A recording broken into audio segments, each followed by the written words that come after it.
Ассаляму алейкум, достар. Білім артық па, байлық артық па?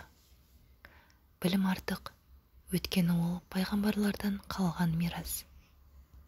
Байлық, бақылардан қалған мұра. Білім сені бағады, байлықты сен бағасын, сондықтан да білім артық. Білім артық, ол досыңды көбейтеді, байлық дұшпаныңды көбейтеді. Білім іздей берсен көбейеді, оны жұмсағанмен азаймайды. Байлық жұмсасаң азаяды, білім артық болатыны осыдан. Білім артық, оны ұрыдан сақтаудың керегі жоқ. Ал жиған дүниеңді ұрылардан күнде қорғау керек.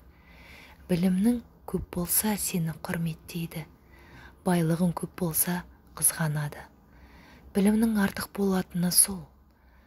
Білім артық, білімнің көп болғанымен есеп-қисап жүргізбейсін.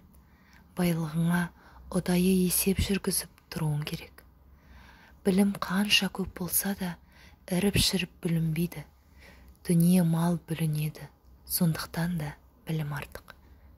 Білім артық, ол жаныңды байытады, байлық жан дүниеңді шектейді. Өзіңді тура жолдан тайдыруы мүмкін. Білімді адам орнымен сөйлейді, мәдениеті артады.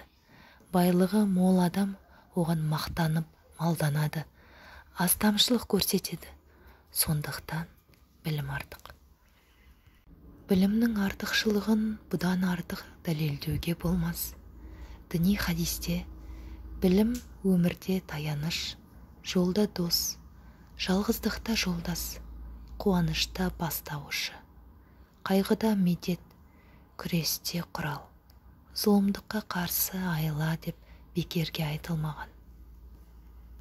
Ақылды қолдану білімге жетелейді.